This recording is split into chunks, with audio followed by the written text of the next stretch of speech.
Para você acompanhar bem de perto a luta dos petroleiros, vamos conversar sobre as questões dos terminais, das plataformas, do administrativo. Os diretores do sindicato vão comentar os temas. No panorama jurídico, a orientação certa para a categoria. Fique conosco a partir de agora no Giro Semanal do Sindipetro RJ. Olá, ouvintes internautas, aqui é a jornalista Rosa Maria Corrêa com vocês. Estamos aqui para mais uma vez gravar o Giro Semanal, que são as notícias que estão repercutidas no site do sindicato entre os dias 27 de setembro e 1º de outubro. E estamos aqui recebendo com muito prazer no estúdio virtual da Rádio Petroleira o diretor Antoni Devalle para os comentários. Tudo bem, Antoni? Como vai? Tudo bem, Rosa. Boa tarde, colegas. Aqui, Rodrigo, Sérgio Paes e boa tarde a quem estiver nos ouvindo. E estamos também aqui com a presença do Rodrigo Esteves. Como vai, Rodrigo? Tudo bem? Oi, Rosa, tudo bem? Mandar um abraço aí também para o Antoni e para o Sérgio. Vamos indo. Vamos sim. E também aqui, né, como os nossos diretores já falaram, estamos aqui recebendo o Sérgio Paes. Tudo bem contigo? Como vai? Boa tarde, Rosa. Boa tarde, galera da diretoria aí. É sempre um prazer participar desse giro semanal aqui. Acho que é uma oportunidade única que a categoria petroleira deve aproveitar de estar sempre inteirado aí do que vem acontecendo durante a semana. É isso aí. Vamos então ao Giro Semanal. Na segunda-feira, dia 27, abrimos a semana fazendo uma grave denúncia. Ao se dirigir ao SEMPES, sua unidade de trabalho, o diretor do Sindipetro RJ, Igor Mendes, foi barrado nas catracas. O crachá estava bloqueado, demonstrando que a Petrobras segue com a prática antissindical, né, Rodrigo? É uma tremenda falta de respeito isso, né? Essa gestão que gosta, né, de fazer essas coisas, de constranger as pessoas, né?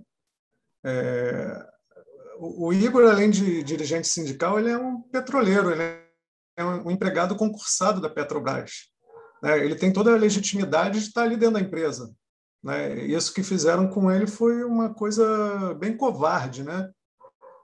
E covarde e feito por pessoas que, ao contrário dele, né, não tem a legitimidade de estar ali dentro, né? A gente vê aí que a maior parte da gestão da Petrobras é de pessoas que entraram pela janela, né, vamos dizer assim, né? São pessoas que não prestaram nenhum tipo de concurso e estão ali dentro. E por que que o Igor ele tem que ser barrado e essas pessoas, elas, com tudo que elas têm feito ultimamente com os empregados, né, todo o dano ao patrimônio, né, eles sim que deveriam estar sendo barrados de entrar na empresa, e não um empregado concursado, né? Foi uma tremenda falta de respeito. Eu passei por uma situação semelhante, eu não fui bem barrado, mas eu estava com a camisa do sindicato e uma vez o segurança no Edise falou que eu não podia entrar na Petrobras com aquela camisa. Eu achei assim, sabe, de um autoritarismo e baseado em quê que ele estava me bloqueando ali na entrada. Enfim, são esses baseado tempos só na aí. camisa, né? Pois é. Tempos estranhos também dentro da Petrobras, não ia ser diferente, né? E, então, foi bom aí o Igor ter feito esse vídeo, né? Ter mostrado para a gente poder provar, né, o que tem sido feito, né? E aí o que a gente fica esperando é que a situação se inverta, né? Porque isso é uma inversão de valores, né? Mas a gente está muito ansioso, né, pelo momento, né, de que a gente possa bloquear o crachá desses inquilinos que estão na Petrobras, né? A gente não vê a hora deles saírem de lá. Então é só questão de tempo mesmo, né? A gente brevemente vai bloquear o crachá deles também. Tomara. Já aconteceu comigo. Realmente constrangedor, né? E é uma atitude, a meu ver, uma prática antissindical, né? Então, só acho assim, eu tenho muito tranquilo que assim, inquilinos atuais em algum momento vão sair sim da Petrobras, a menos que ela seja completamente privatizada antes, né? Essa é uma luta aí que a gente está travando. Mas o que mais me preocupa, eu tenho ressaltado isso, não são os do plantão momentâneo, mas são aqueles que ficam mais nas sombras e que perpassam aí todas as épocas e que são o que eu chamo de tecnocracia mais direta. Esse pessoal que quer passar uma mensagem de que a privatização é algo técnico e de que a técnica é algo neutro e que, portanto, não se discute, que é o caminho correto por si só, naturalmente, isso é extremamente perigoso e isso faz parte da privatização, da lógica de funcionamento da Petrobras, da privatização da cultura da empresa, dos seus valores. E, a meu ver, é até mais grave do que o já gravíssimo fato de vender ativos. Um ativo, você pode até, ainda que com muita dificuldade, retomar em outro momento. Aconteceu com a Refap, por exemplo, que está novamente à venda, né? Mas ela já tinha sido vendida na época do Fernando Henrique. E aí, a justiça seja feita, no governo do PT ela foi retomada. Uma parte da Refap tinha sido vendida, foi retomada 100% Petrobras. Está novamente à venda. Agora, quando você privatiza os valores da empresa, a cultura dela, a sua lógica de funcionar, aí quem que vai lutar para torná-la pública novamente, para reaver esses ativos? Então, isso é gravíssimo. E isso que está acontecendo com a catraca, o crachá bloqueado das pessoas que estão na diretoria do sindicato, tem diretamente a ver, na minha avaliação, não apenas com a truculência de um momento aí protofascista ou algo do gênero, mas também e, sobretudo, com essa tecnocracia mais direta aí. Ô Rosa, só complementando aí rapidamente, já que o Antônio falou da venda da Refap, a Ultrapar declinou da compra, tá, Antônio? Já vai ter que ser feito outro processo de venda. A Ultrapar, que tinha a preferência aí, já estava no processo de compra, declinou, desistiu do negócio.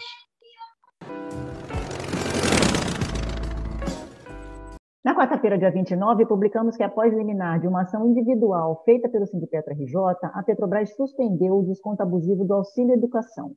Vários trabalhadores que sofreram desconto informaram ao sindicato que a empresa voltou atrás. Sérgio Paes. Pois é, a gente tem, o Antônio acabou de falar aí, a gente tem visto essa prática, né? O próprio Rodrigo disse eu costumo chamar de crachá tinta guache, né? Porque se pegar uma chuva, o crachá deles deixa de ser verde, né? Porque não era para ser verde, porque eles são contratados, não são concursados. Isso é um absurdo, a gente já viu isso desde aquelas... quando a gente teve que fazer aquelas assembleias em urnas, né? A atitude desse tipo de gente. Mas esse tipo de gente, eu tenho percebido isso, não só na Petrobras, no governo geral, que eles ameaçam, avançam, enquanto não tem resistência. Na primeira resistência que eles encontram pela frente, eles recuam dos absurdos que têm feito. Eu tenho reparado isso aí em várias instâncias, e na Petrobras eu acho que não é diferente, não. Acho que a hora que a categoria se der conta, né, de que a hora que ela fizer algum tipo de reação no movimento mais enérgico, eu tenho certeza que muita coisa vai mudar em relação a esses ataques que a Petrobras vem sofrendo aí. Eu acho que só depende da categoria se dar conta disso aí. Na quarta-feira, também noticiamos que o sindicato retomou as assembleias sobre o turno ininterrupto de 12 horas. As assembleias foram suspensas por causa da liminar favorável aos petroleiros, né, Antônio? Sim, nós obtivemos uma liminar que garante a manutenção da atual tabela, que é de 12 horas. Lembremos que os trabalhadores de diversas unidades, né, já a partir de um amplo debate, né, eu vou exemplificar aqui a UTE BLS-BF em Seropédica. Durante cerca de 2 anos, fizemos um debate amplo com os trabalhadores sobre passar ou não passar para 12 horas. Antes da pandemia, já havia uma decisão dos trabalhadores para passar para 12 horas. O sindicato já havia encaminhado a empresa, reiterou o pedido quando começou a pandemia, inclusive dizendo que seria um momento oportuno para fazer um teste, né, uma experiência, inclusive podendo depois, eventualmente, se os trabalhadores não gostassem, voltar para 8. E aí, beleza, a empresa implementou, aí unilateralmente, durante a pandemia, uma tabela de 12 horas, não foi a escala exata escolhida pelos trabalhadores, mas era de 12 horas também. E aí implementou em geral, né? Não só na UTE, mas em geral. Beleza. O que aconteceu? Né? A gente, a partir de um determinado momento, a empresa ela misturou os assuntos. 8 horas e 12 horas. Né? Enquanto ela chegou e falou o seguinte, não, agora os passivos que tem nas tabelas anteriores de 8 horas, passivos trabalhistas, decorrentes do não cumprimento da legislação específica, né? aí tanto a legislação específica do petróleo quanto a própria CLT, e aí, ao longo de anos, ela aproveitou essa situação de passar para 12 horas, que é uma vontade de muitos trabalhadores, para colocar numa minuta essa questão de abrir mão dos passivos. Dizendo, inclusive, que o sindicato, na minuta está escrito que o sindicato reconhece que não há problema nenhum com as tabelas anteriores, sendo que o sindicato, inclusive, tem ação judicial já, né, contra, sobre esses passivos aí em geral. Então, a partir do momento que o sindicato reconhecer, aquela base ali já sairia, né, dessa ação específica aí, dessa ação geral, e também tenderia a enfraquecer a própria ação, porque a Petrobras iria dizer, olha, mas está vendo? Aqui, ó, o sindicato está escrevendo que as tabelas anteriores, assinou que as tabelas anteriores estão todas corretas, que não tem problema nenhum. Bem, haveria contra-argumentação da nossa parte, mas poderia enfraquecer. Então, nós conseguimos aí sim uma liminar, ela impede o retorno para 8 horas, mantém 12 horas. É bem verdade que não a tabela escolhida exatamente pelos trabalhadores, mas a tabela instituída pela empresa, mas mais de 12 horas. Por enquanto, portanto, o sindicato não está assinando, fizemos uma nova reunião a partir da liminar, não estamos assinando. Alguns trabalhadores, inclusive, participaram de turno, né, participaram da nossa reunião de colegiado desta semana, na qual esse tema esteve em pauta. E aí, enfim, por enquanto é isso. Então, concretamente, o receio que havia de muitos trabalhadores voltar para 8 horas, porque a empresa dizia, se não fosse assinado até 30 de setembro, voltaria para 8 horas. Não qualquer 8 horas, 8 horas no 3x2. Uma tabela que foi implementada também um determinado momento pela empresa e que foi abominada pelos trabalhadores, né? Imensa maioria, e que, portanto, era uma faca no pescoço, uma chantagem que a empresa estava colocando. Inclusive, isso ficou patente não apenas ao longo de todo o debate feito com os trabalhadores nos últimos tempos, mas também nas assembleias que realizamos, recentes, nas quais um dos tópicos votados, pelo menos em várias assembleias, foi justamente essas pessoas estavam se sentindo coagidas a aceitar, abrir mão do passivo, porque a empresa estava impondo assinar até 30 de setembro, senão voltaria para 8 horas. Então, assim, em síntese, seria isso, Rosa. Vai bem de encontro com o que o Sérgio comentou, né, Antoni, de eles juntarem uma coisa que não tem nada a ver com a outra nessa minuta, né? Sim, é a famosa malandragem aí patronal, né? Na quinta-feira, dia 30, publicamos mais um vídeo da série Contra a APS, associação que foi criada à revelia das representações sindicais e da categoria com o objetivo de privatizar o plano de saúde dos petroleiros. No vídeo, Paulo Brandão, que é presidente da FENASP e da APAP, pede que os petroleiros não votem nas eleições APS e que se juntem na luta pela ANS. É por aí o caminho, Sérgio Paes? Sim, sim. A categoria petroleira tem que estar muito atenta a isso aí, porque o nosso acordo coletivo garante a manutenção da AMS administrada pela Petrobras, né? E a empresa, como eu já disse ainda agora, mais uma vez, ela vai fazendo as afrontas dela à medida que vai se aceitando as coisas. E essa é mais uma afronta que ela fez, a criação dessa associação, num processo totalmente contrário ao que está previsto no acordo coletivo, e o melhor caminho para a gente barrar mais esse ataque ao nosso plano de saúde é ninguém participar desse processo. Petroleiro nenhum deve participar, seja como candidato, seja de votação.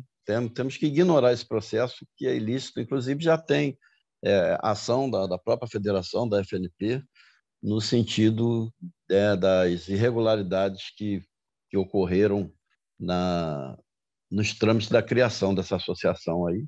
Existe ação judicial para barrar isso aí, mas o petroleiro tem que fazer a sua parte também. Temos que não participar desse processo, ignorar esse processo e dar essa resposta veemente para a empresa de que nós queremos a nossa assistência médica da forma que ela sempre existiu, apesar dela ultimamente já ter sido precarizado nos credenciamentos, enfim, já uma atitude deliberada para precarizar e acabar com o nosso plano de saúde, que essa é a finalidade dessa gestão atual da empresa.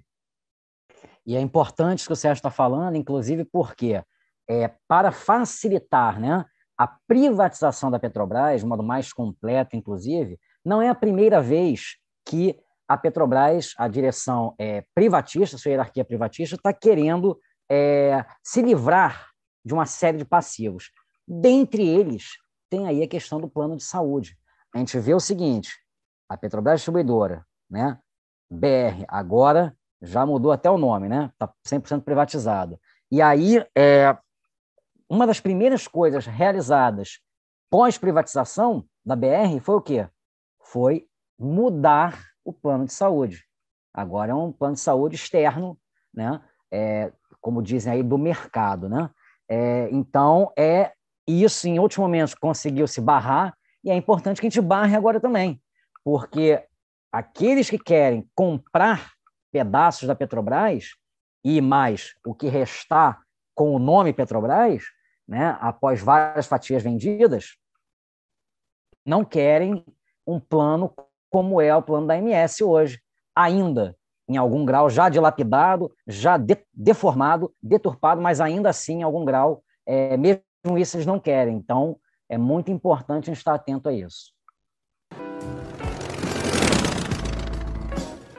Na quinta-feira, o sindicato convocou reunião com os trabalhadores que estão em teletrabalho emergencial desde o início da pandemia. A Petrobras determinou de forma unilateral o retorno a partir do dia 1º de outubro, mas o Sindipetra RJ contestou na Justiça a decisão judicial que obriga a empresa a adotar medidas rígidas de controle no retorno ao trabalho presencial, né, Rodrigo? Embora não tenha sido concedido integralmente, né, a tutela de urgência que foi requerida pelo sindicato, a gente conseguiu que fossem alterados os parâmetros para o retorno, né, do trabalho presencial, né? Alguns pontos importantes, né?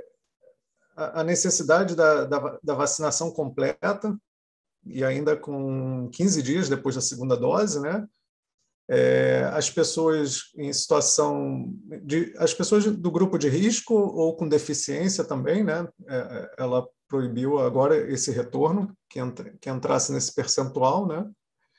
E também aqueles que vão ficar no modo presencial só 2 dias na semana, né?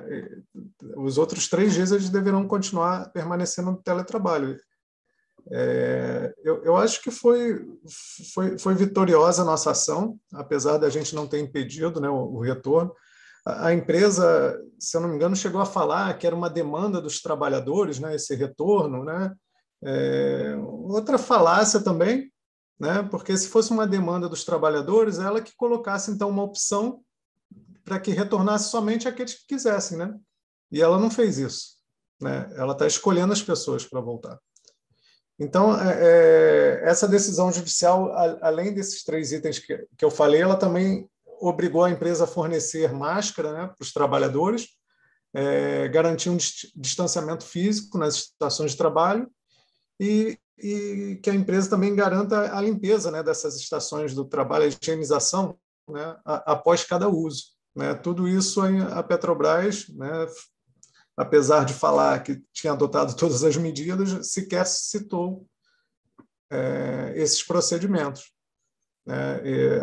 A questão da máscara eu acho muito importante, porque ali a gente tem um ambiente fechado, né, e não é qualquer tipo de máscara ali que vai ser eficaz. Quando você pega uma máscara de pano, uma máscara comum, você está num ambiente aberto, você vai na rua, né, vai num lugar que tem uma ventilação de ar, uma coisa. Agora, ali dentro da empresa, que é uma estrutura voltada para ter ar-condicionado, para ter tudo fechado, então é muito importante que seja uma máscara adequada. E isso agora a empresa vai ter que fornecer, né?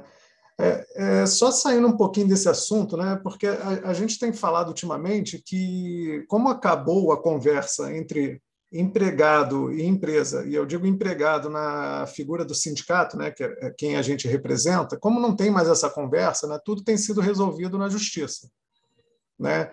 Então, essa é mais uma condição que a gente ganhou na justiça e a empresa insiste em continuar com essa política, né, do autoritarismo, da falta de diálogo, E assim, para falar rápido, eu achei interessante uma outra ação que a gente moveu do teletrabalho emergencial, né, que a gente ganhou sobre prática também antissindical da Petrobras, né, e que o juiz do trabalho, Fábio Soares, né, ele converteu a multa. A Petrobras tinha pedido para que fosse convertida para o Fundo de Amparo ao Trabalhador, mas ele encaminhou a multa para a Fiocruz.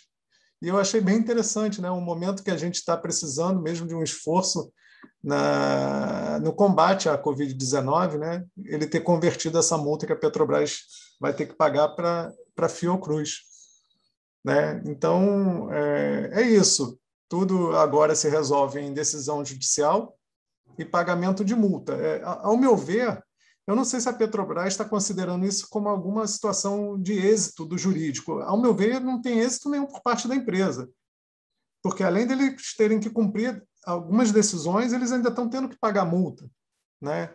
Então, talvez seja até interessante, né? Já que a Petrobras ela não está fazendo algo que é dever dela fazer, que é cuidar do Brasil de forma espontânea, que ela deveria fazer, ela está, na forma de multas, ajudando, de uma certa forma, o país.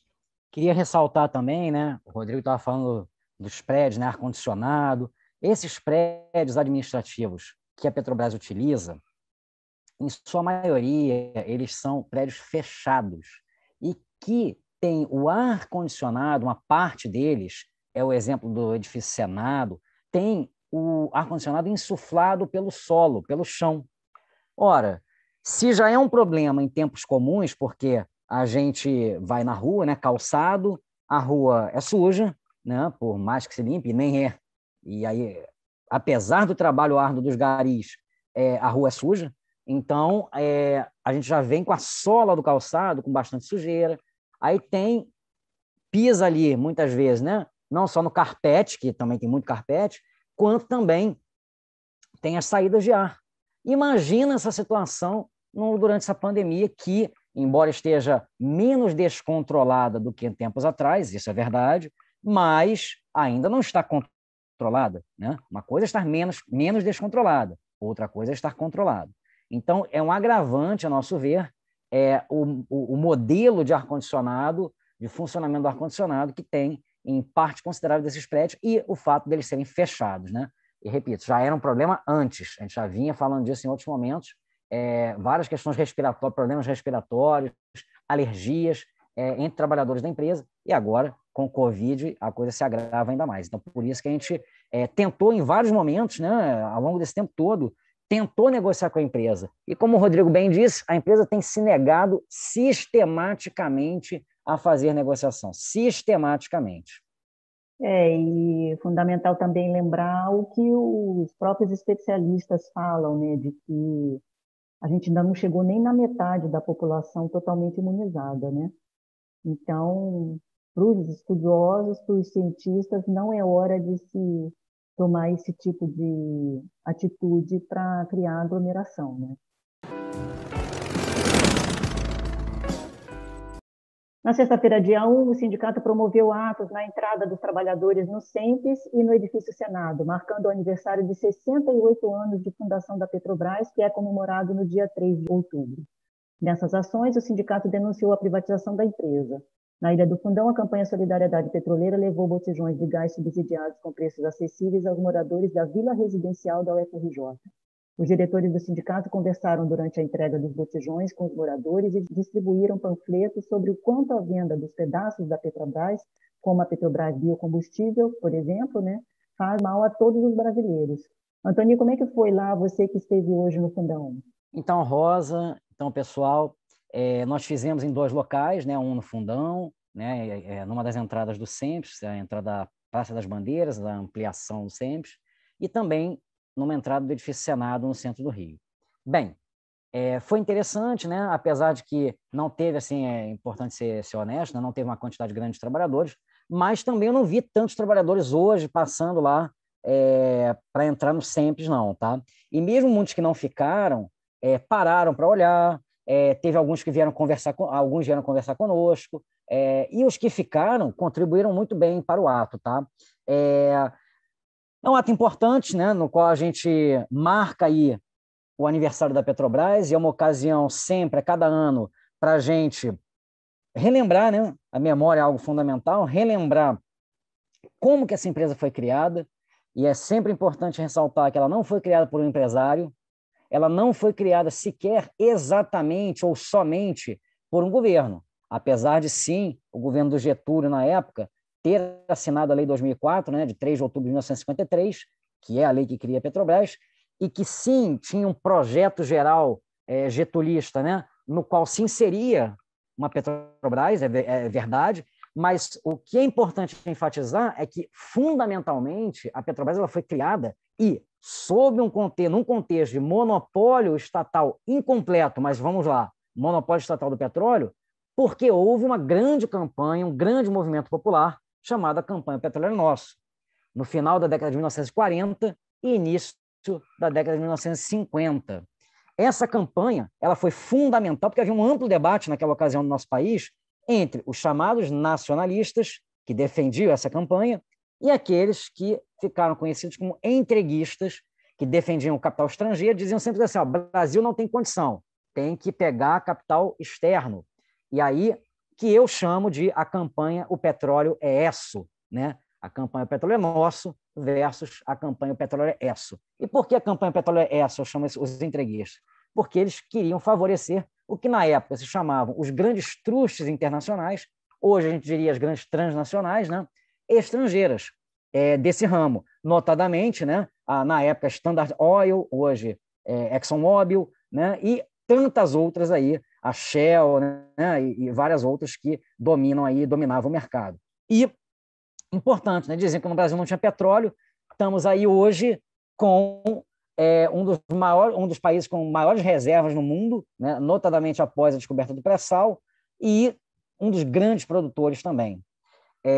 Bem, então esse ato serviu para isso, serviu para, com isso, a gente fazer o contraste entre o que motivou, né, para que a Petrobras foi criada e a quem ela está servindo hoje preponderantemente, e como ela está sendo esquartejada, destruída com a sua privatização.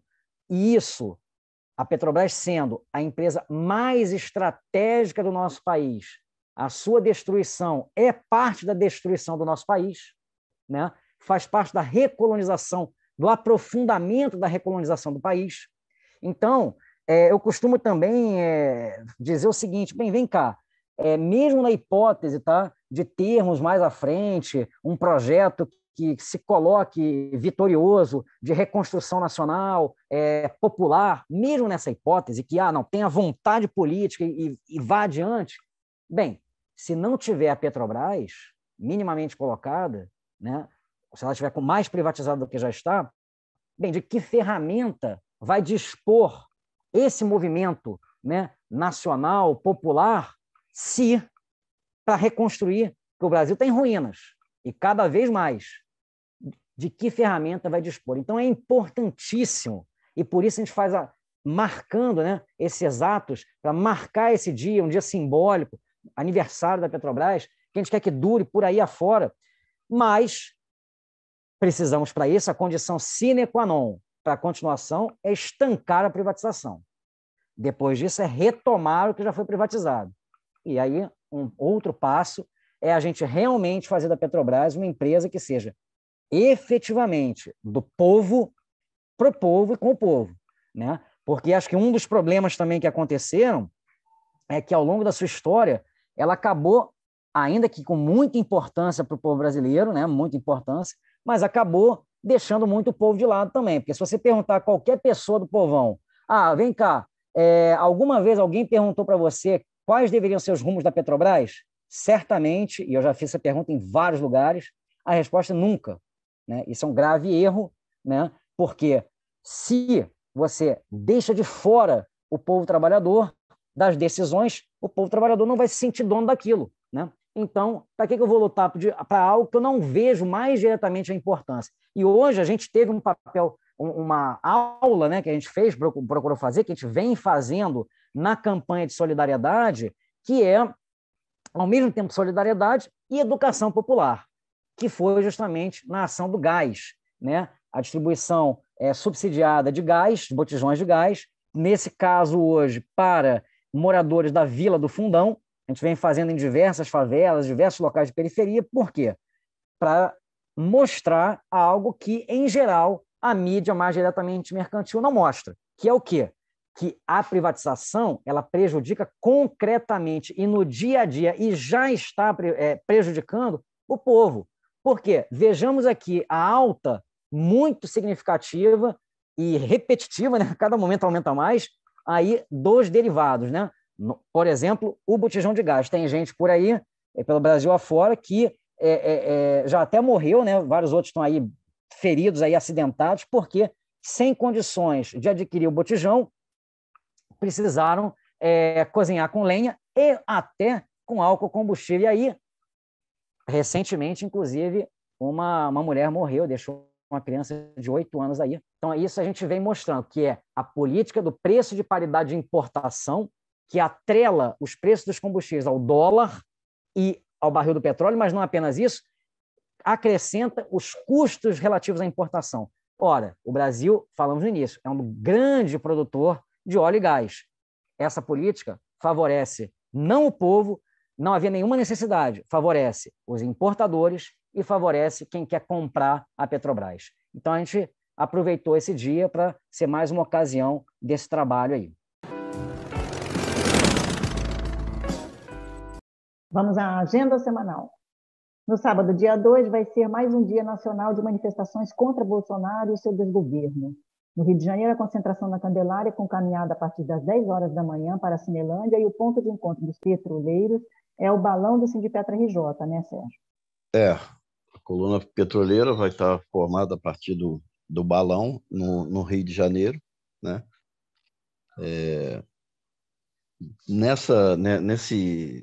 Esse 2 de outubro aí, eu acho que a população brasileira é a oportunidade que ela tem de começar a dar um basta nesse atual desgoverno aí. É fundamental que toda a população, todas as categorias, trabalhadores, dona de casa, desempregado, enfim, todos participem desse grande ato que vai ser amanhã para dar uma resposta aos desmandos desse atual governo. Aqui em Angra dos Reis também teremos o ato, manifestação, a partir das 9 horas, na Praça Codato Vilhena, mais conhecida como Praça do Papão, e depois sairemos na caminhada até a Praia do Anil, né?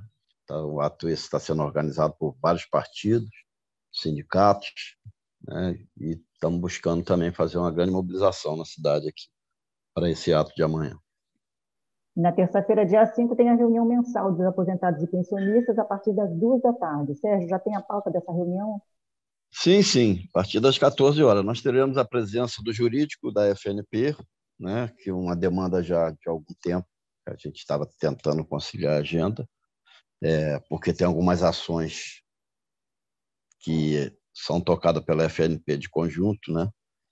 E então o pessoal da assessoria mais direta da FNP consegue detalhar melhor essas ações aí, a própria questão da APS, questão relativa ao MS, também tem várias questões aí que vão estar sendo esclarecidas nessa reunião, né? Nós teremos também a questão do jurídico nosso em pé, falando sobre a devolução desse equacionamento que foi suspenso, né, através do liminar, conseguimos suspender o equacionamento da AMS. O equacionamento esse totalmente nebuloso, que a Petrobras, na reunião, apresentou para a gente um montante do que seria um déficit, mas sem detalhar nada, sem dar acesso a nenhum dado para que a gente realmente pudesse ter feito a verificação, né, desse montante. Enfim, não tivemos isso e, por conta disso, a Justiça deferiu essa liminar suspendendo, e aí, apesar da liminar ter saído ainda em agosto, mas a empresa alega que não tinha tempo hábil para modificar a folha, enfim. Aquelas coisas que, quando é interesse dela, a gente vê que acontecem em menos de uma semana. Quando é a favor dos trabalhadores, ela alega uma série de dificuldades e, por esse motivo, foi efetuado ainda o desconto nesse mês de setembro, mas que será devolvido no próximo mês. Aí, a questão, depois da MS, nós temos a questão de uma proposta que a empresa está fazendo aí em relação ao pessoal que recebe remuneração global e que está aquele teto, né, da PETS. Pessoal, acho que a partir de 82, se eu não me engano, houve essa alteração de teto aí. Então, temos esses temas todos para serem tratados nessa reunião. Vai ser uma reunião bem rica de informações. Tá ótimo. A gente está chegando aqui ao final do nosso programa. Eu peço, então, para os diretores fazerem uma despedida, deixar um recado aí para os ouvintes, começando aí por você, por favor, Antônio. Importante, né? Tem esse ato aí amanhã, e ele é muito assim, fora Bolsonaro, né? É claro que tem uma importância muito grande retirar o Bolsonaro, mas eu queria lembrar que, em grande medida, o presidente de fato do Brasil se chama Paulo Guedes. E o Paulo Guedes, ele já disse em diversas ocasiões que por ele privatiza literalmente tudo. E aí, quando ele foi perguntado uma vez, acho que ele estava até nos Estados Unidos na ocasião, e foi perguntado, mas como assim, Paulo Guedes? Tudo literalmente significa o quê? Ele falou, não, tudo, tudo, tudo, até o Palácio do Planalto. Então, é diante desse tipo de crápula, né, que a gente está lidando. Então, não nos esquecermos o seguinte, não basta tirar o protofascista, temos que combater frontalmente o liberalismo econômico, porque o liberalismo econômico é que sai governo, entra governo, tem deixado terra arrasada em terra arrasada no nosso país. É isso aí. Rodrigo. Ô, Rosa, obrigado aí novamente pelo convite e complementando aí o que o Antônio falou, né, do Paulo Guedes, né? A gente sabe que ele veio daquela escola de Chicago, né, os Chicago Boys, né? Mas era um grupo muito eficiente, segundo eles, né? Lá na época deles, na década de 70, né? Lá, se eu não me engano, no governo do Pinochet, né? E eu estava até ouvindo um economista hoje em dia falando que nem a escola de Chicago usa mais essas metodologias que o Paulo Guedes está usando hoje em dia, que já ficou ultrapassado. Quer dizer, até esse modelo dele de liberalismo é um modelo defasado, ultrapassado, assim como todo o governo. Então, realmente o país está, na economia, na mão de uma pessoa ultrapassada e que não consegue enxergar coisas novas. E também, além disso tudo, né, tem o liberalismo como modelo econômico, que a gente já sabe que é algo que não presta. Então é isso. Só complementando aí o que o Antônio falou e agradecer novamente a participação no programa.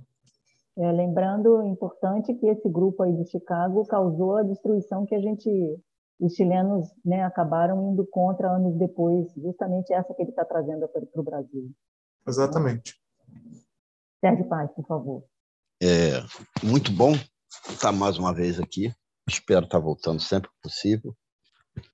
E em relação ao Chile, né, que acabou de ser comentado aí também, gostaria de acrescentar que essas medidas causaram, num tempos recentes, né, num passado recente, suicídios em massa dos aposentados chilenos. Isso aí é importante a gente lembrar desse detalhe, porque hoje nós temos petroleiros aposentados fazendo tratamento por conta disso. Nós tivemos aí agora um mês aí, né, de lembrança desse tipo de mal que as pessoas sofrem. É importante a gente frisar isso. Ele já fez isso no Chile, está querendo fazer isso no Brasil e não tem um pingo de remorso, um pingo de sentimento em relação às pessoas. Eles só visam realmente o lucro deles e a destruição da massa de aposentados. Então é importante também os aposentados estarem amanhã, né, nos atos aí no Rio, em todo o Brasil, para tirar essa cambada, não tem um termo acho muito melhor do que falar não, né? Essa cambada que se instalou aí, não só no governo, como dentro da própria Petrobras. A gente tem que dar um basta nisso. Já estamos atrasados nisso, já éramos para ter feito isso há mais tempo, mas a pandemia, infelizmente, né, retardou isso, e agora que as condições, né, claro, com toda a segurança, com todas as medidas, mas temos sim que dar um basta nisso e tirar essa quadrilha aí que está espoliando todas as riquezas do nosso país. Sim, eu vou aproveitar que o Sérgio comentou, né, essa campanha, né, que acontece todo ano do Setembro Amarelo, que traz, né, essas discussões todas sobre as doenças mentais e o suicídio. E o sindicato, né, Antoni, vai manter uma série de reportagens que a gente começou a fazer, ouvindo, inclusive, depoimentos da categoria sobre esse assunto, para que a gente possa falar desse tema por mais tempo, né? Não fique limitado aí só em setembro. Sem dúvida, nós fizemos uma matéria, né, sobre a questão com os trabalhadores da PBio, né, Petrobras Biocombustível, e o mote dessa matéria, e que será o fio condutor dessa série de matérias que nós vamos realizar, vai ser, e é justamente, a relação estreitíssima entre a privatização e o esgotamento mental e o sofrimento psicológico e doenças que as pessoas vão adquirindo ou potencializando a mais ainda em função desse sofrimento. Então, assim, é muito grave o que está acontecendo, está adoecendo. Hoje mesmo no ato, né, nós tínhamos uma das faixas na qual nós colocamos o seguinte: privatização igual depressão, né? E uma outra na qual nós colocamos que a privatização está adoecendo os trabalhadores petroleiros. Então, essa é uma realidade que a gente está vivendo, muito grave, que, mais uma vez, aí o Rodrigo, acho que falou, foi o Rodrigo, acho que foi o Sérgio, ambos, e quem está na hierarquia privatista não tem nenhum remorso, vai fazendo, dane-se tudo, é um rolo compressor que é triturar a carne humana mesmo. Então, a gente tem que combater isso.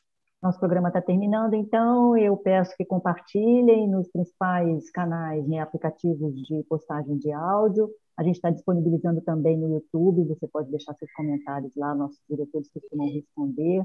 Né? Peço que divulguem bastante aí o programa, participem das atividades do sindicato. Só agradeço a audiência. Um abraço a todos e até o próximo.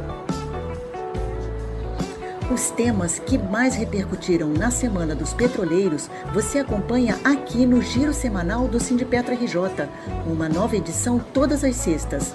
Ouça e compartilhe.